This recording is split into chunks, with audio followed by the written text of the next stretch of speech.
Hey there everyone, I'm sorry if earlier today you saw a video come up on your newsfeed, if you're subscribed to my channel, about called Armour Explained, and I made this video, saved it, put it up onto YouTube, and right after putting it on there, I decided actually no, it's not good enough, I'm going to redo it. So this is the redone one, and it should be a lot better. So the video was showing how Armour works as a stat, because I finally worked it out after 3 years of playing the game. And I feel so stupid because it's so much simpler than what I thought. Now, originally we all thought it had diminishing returns, so the more armor you got, you did get sort of more damage reduction kind of thing going on. However, it kind of tailed off, so there was a point where you didn't really get any more reduction from it. And also we thought that one-shots and stuff would stay one-shots, even if you got your armor up really high. It's not anything like that at all. But yeah, basically it divides the damage you take. So if you pick, like, for example, how much armor I have now, we'll see in the event that the archer enemies, they'll do about 25,000 damage to me with each attack. Now if I were to double my armor, I'm going to take half the damage from their attacks. That's the same for small attacks and for also big attacks, one-shots, all that kind of stuff. It all gets reduced by half. And I'll actually be able to show the lightning from the certain towers. They do like 200,000, and it gets reduced to 100,000 when I double my armor. Anyway, before what we thought was diminishing returns, that's kind of, it makes sense why we'd think that, because when you increase your armor by sort of, if I were to increase it by 500,000, it would reduce the damage I take by about a third. But if I had like 2 million armor and then I increased it by 500,000, it would decrease the amount I take by like 25%.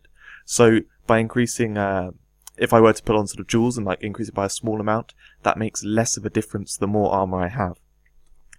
Now, thinking of it as a divider is kind of slightly wrong. It might confuse some people, but basically the damage of enemies increases and your armor and health increase. So as time goes on, because the two are kind of counteracting each other, that's why the damage you take from enemies is actually kind of alright the whole time. However, if you were to like go into Platinum difficulty or whatever, and you only had like, say, 60,000 armor, you'd be like one shot by everything, because it will just do so much damage. I mean, if I went in with like 100,000 armor, I'd be taking like 10 times the damage than I would be like this. It's pretty much like that, I think. That seems to work really well. And the reason why I noticed now is because I was testing out the skills at max, and the Empowered Flame Armor gives 600%, which, because you've already got the base 205%, I'll just prove that quickly, the armor here, the armor passive gives 100%, and then also you've got the bonus giving you 5% armor here. So you're on 205%, so when you get 600% extra, that's kind of increasing your armor by quadruple, so you take 1/4 the damage, which suddenly I noticed. You take 1/4 the damage, which before I didn't notice, because with Frost's armor at 10 out of 99, it increases your armor by like times 2.5, which means it's a 60% damage reduction, which 60% isn't so easy to see.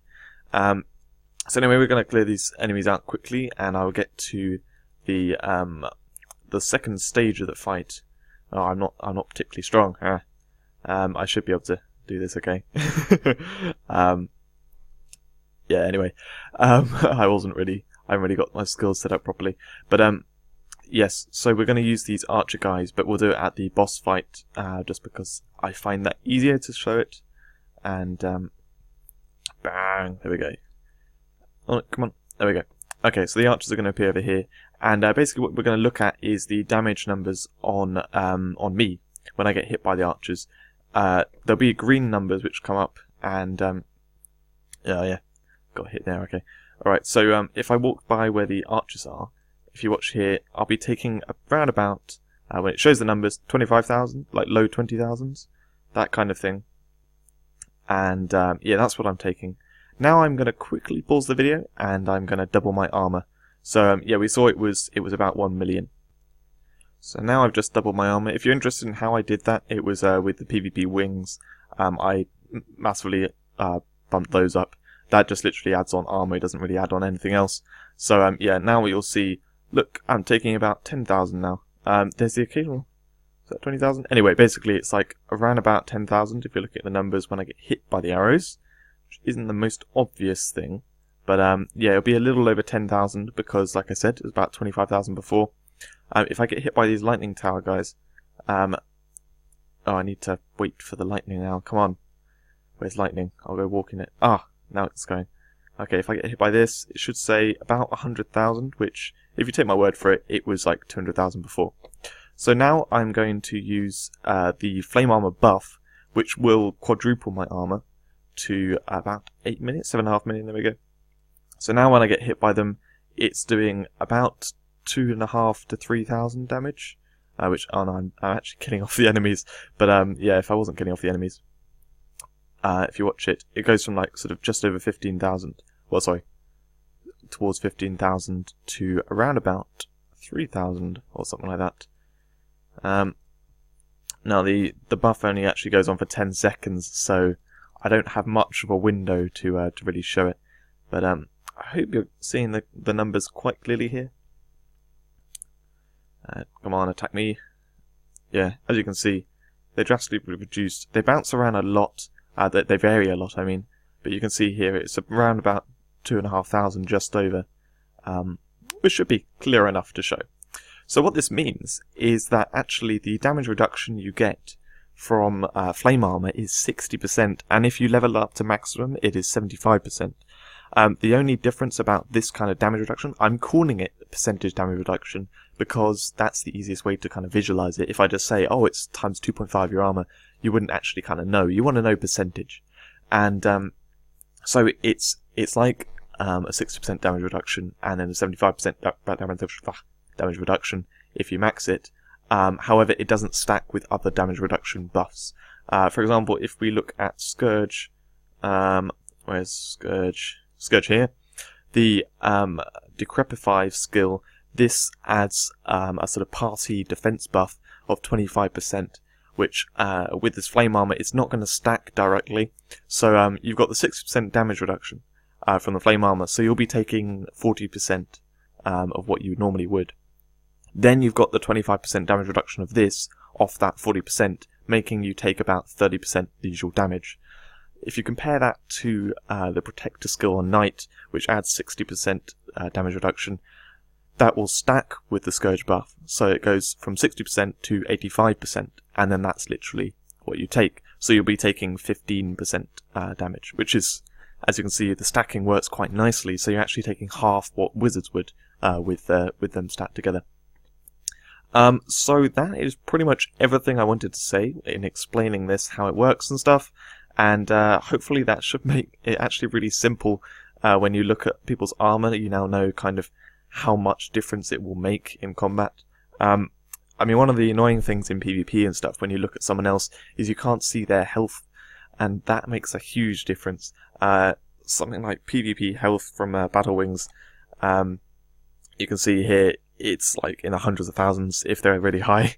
So yeah, that's going to make a really big difference, and it's just the armor you can see. But if someone has like 50% or double your armor, they're going to be taking quite a lot less damage. Armor is definitely a big factor, and I was so stupid. I feel idiotic for ever thinking that Frost Armor wasn't a good skill. I used to use it back long time in the past, and that was before I was sort of strong, and I saw that I still got one-shot and stuff while I was using it, so I thought it didn't protect from the one-shots, and I thought the Protection Bubble did. And so I went to Protection Bubble, then I got strong, and I didn't actually kind of need Frost Armor so much to sort of tank things, so I felt like everything was okay, and I didn't realise actually Frost Armor is like stronger than Protection Bubble, and has a longer duration. So and it's constant. It doesn't like go away when you get when the shield gets destroyed or anything. So yeah, it's just straight up better than Protection Bubble. And really, Protection Bubble is just there as like sort of like a bonus, a way to increase your tanking ability when you've got Frost Armor on already. Protection Bubble actually benefits from having Frost Armor on at the time. So what it will do is add a shield on top of you.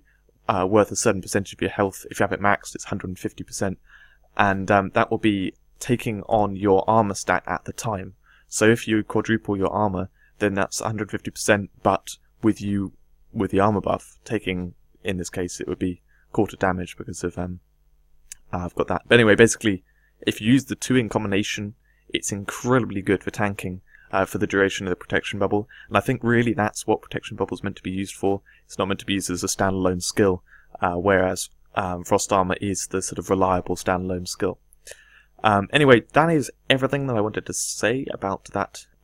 You can probably, you can expect many videos coming from me over the next few days. I managed to put out my guide on the new skills and stuff, and I'm going to continue the analysis of the Archer and Knight skills. I have actually taken a look at pretty much all of them.